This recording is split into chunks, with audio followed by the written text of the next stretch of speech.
Hi, I'm Linda. And I'm Sarah. Are you ready? Oh yeah, I'm ready. Let's get relational. Hi, welcome to another episode of Let's Get Relational. Today, we're going to be talking about building trust with yourself and others. This is a topic really near and dear to our hearts because we both had to do a lot to build trust, both with ourselves and in our relationships. Our relationship with each other and our relationship with the people in our lives.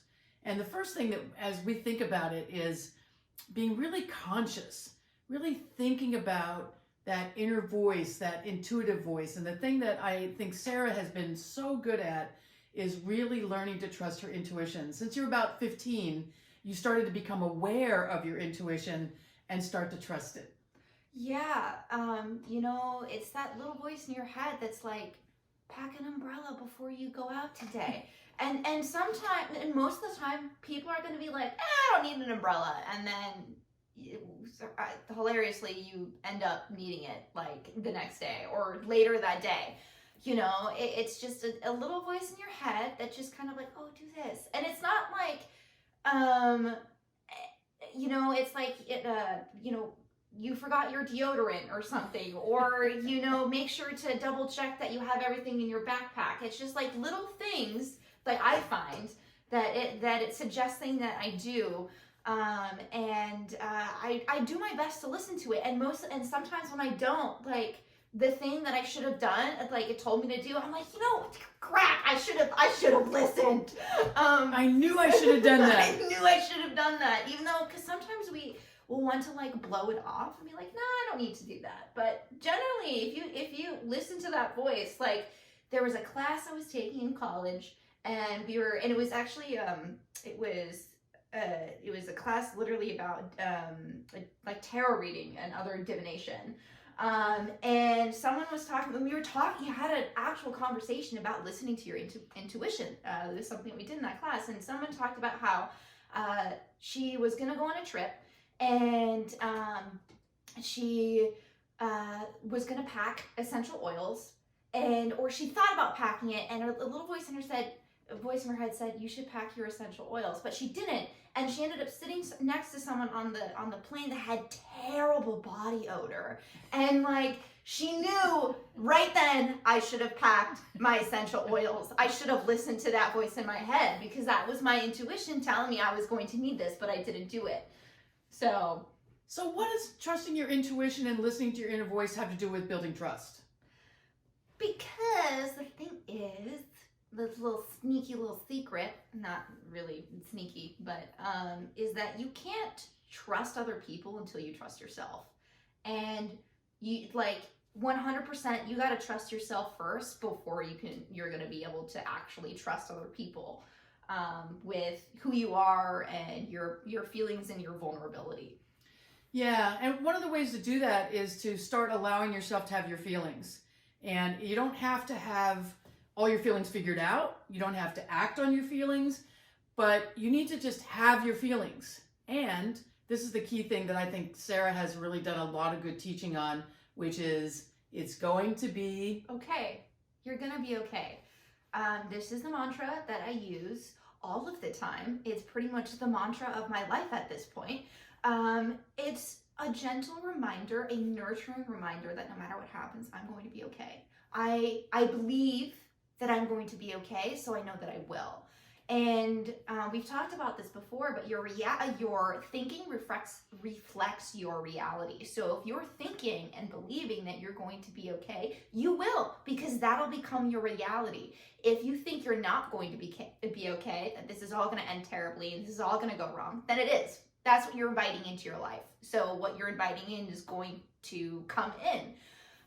So if you're thinking, this will work out, I am going to be okay, this will all be fine, no matter what happens, no matter how it goes down, it's gonna be okay, then it will. It'll work out for you, and however it needs to work out for you. Yeah, the thing I think was one of the biggest lessons for me is I can have all my feelings and I don't have to act on any of them. I can act on a feeling if I want to, and I don't have to act on a feeling. So that way I'm not crushing down the feelings in me. I might be really angry, but decide I can't be angry because if I'm angry, I'm going to hit somebody. Not something I do, but I could be feeling that way.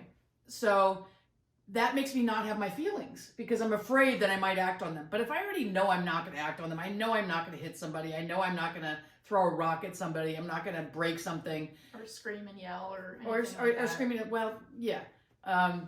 So, being able to have the feeling and have it in a safe place, in a safe way, allows you to start trusting yourself more. And your subconscious wants to feel like you're trustworthy. You train your subconscious. If you tell yourself all the time, I'm not going to eat this, I'm not going to eat this, I'm not going to drink this, and then you do it, your subconscious doesn't believe anything you say anymore. And so you have to take small steps because you can't trust others until you trust yourself. And this is a really important thing. You need to take small steps to trusting yourself. I had a mentor once who said, tell yourself you're going to blink and then do it. Blink and then do it. And it's training yourself to say that you're going to do something that you said you wanted to do. And then take another small step. I'm going to go walk for 5 minutes. You might want to be walking for an hour, but you're not doing that. So train yourself to do something, any little thing. It's the small steps to do something that makes a difference. They're the most important. Big steps are great and all, but they're not sustainable. They don't happen all the time.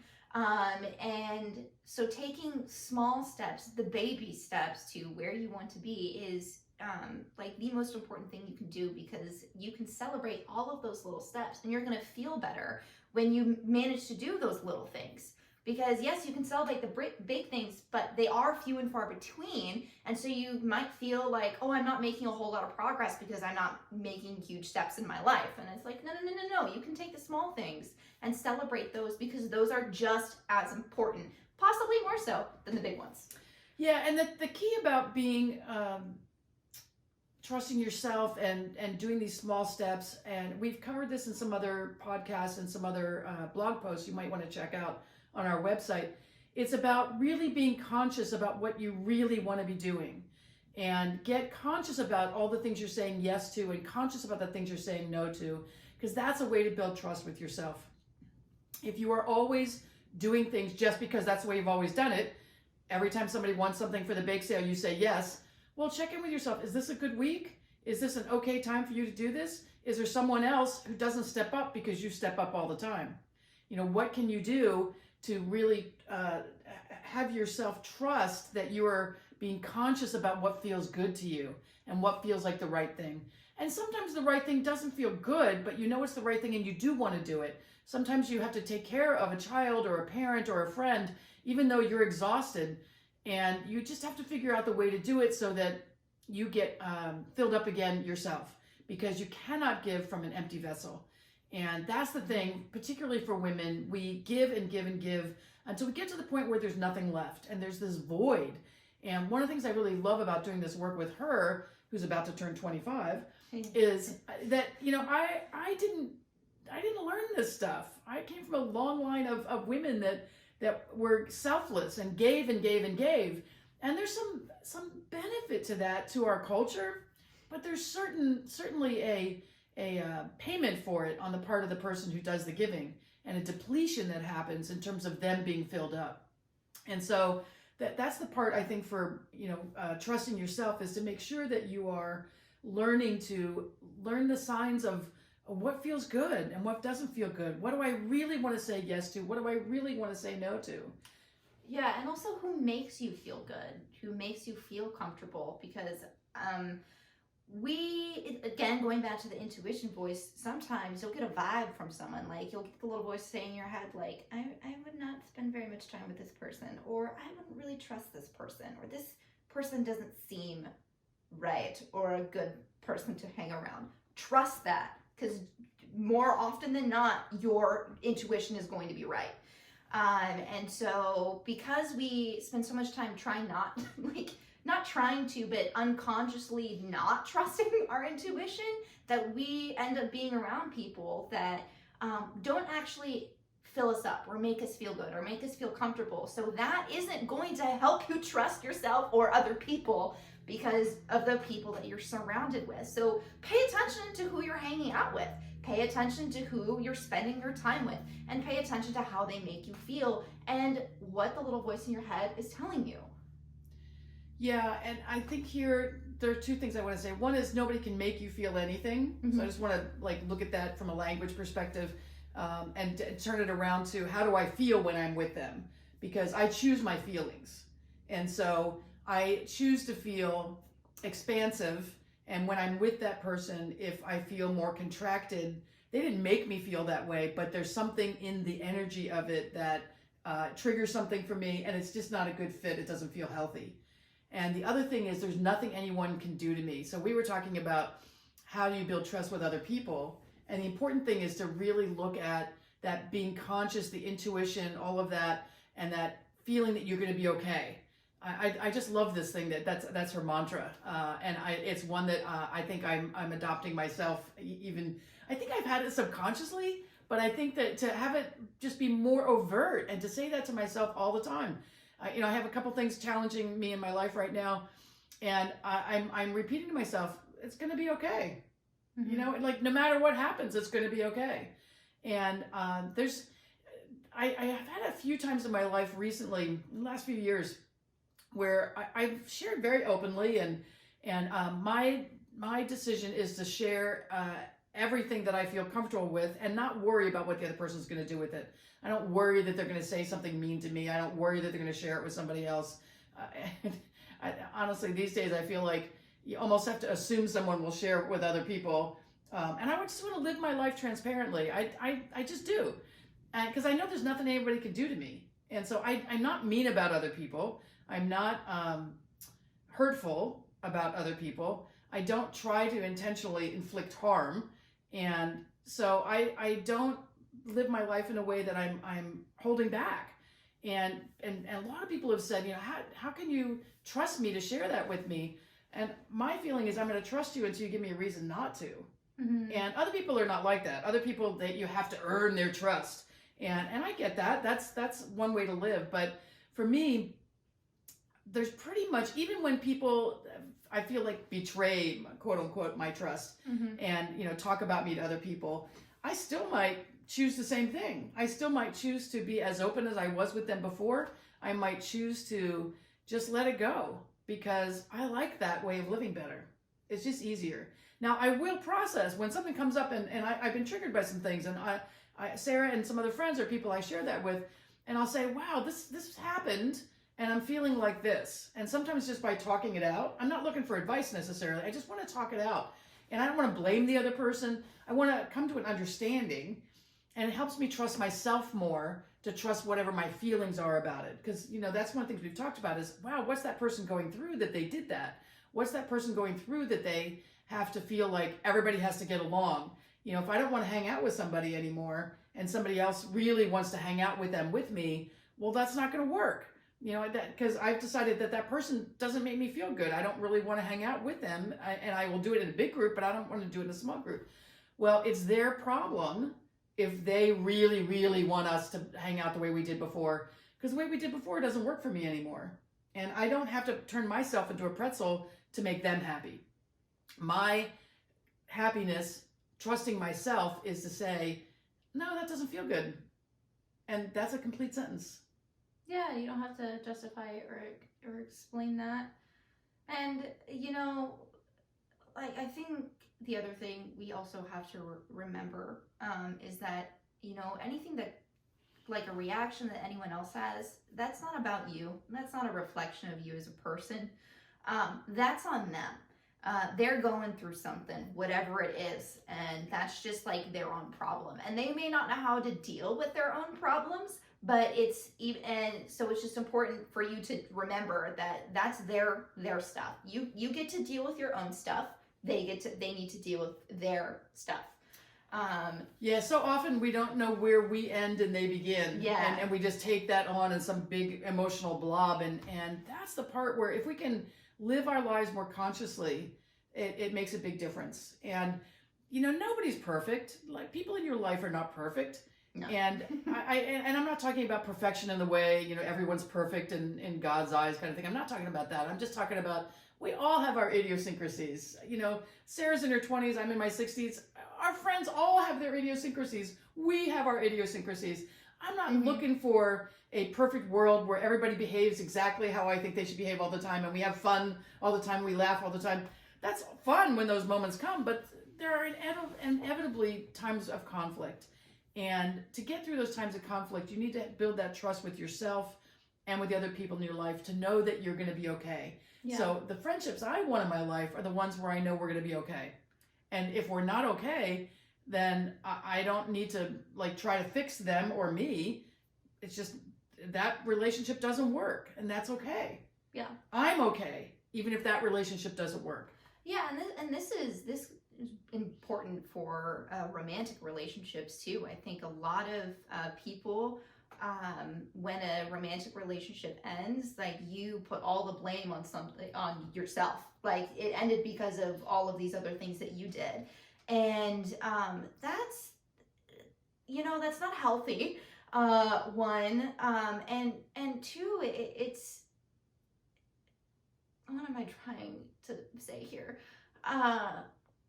You're putting yourself in a position where you're saying it's not going to be okay. Like you feel like you're broken when someone leaves. And I think that can be very problematic for how you're going to be able to move forward and what you're going to be able to do in your life. And I'm not saying that like you should never do this and it's like not okay to feel this way. It happens. Like sometimes it happens.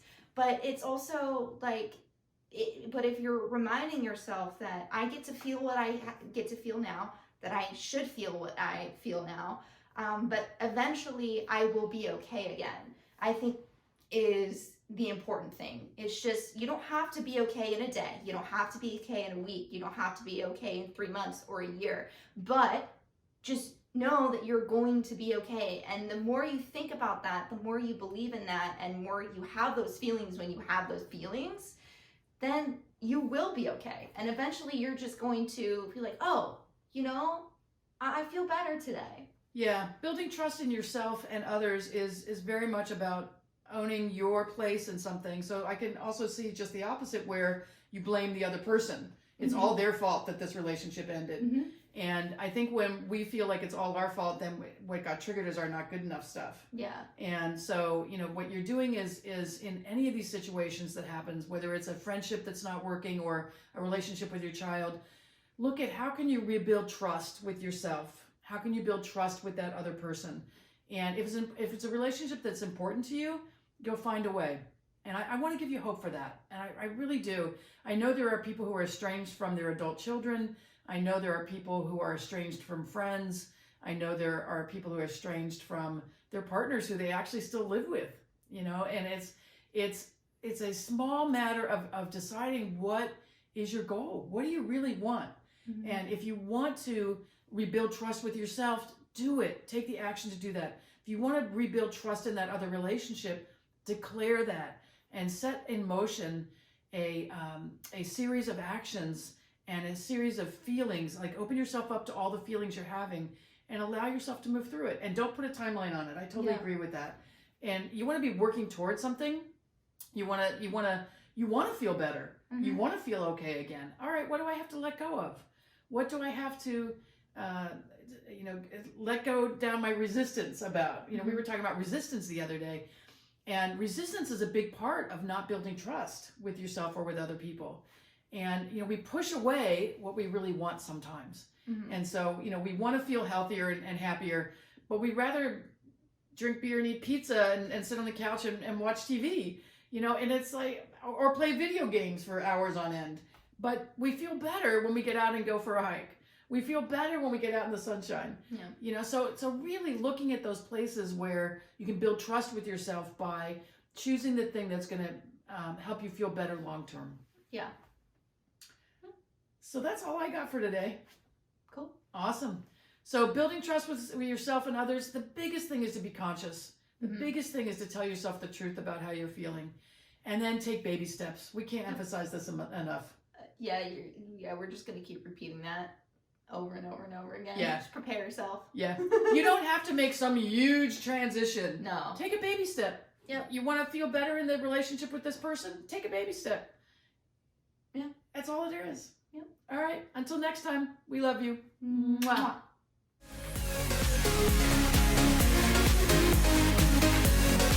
Bye.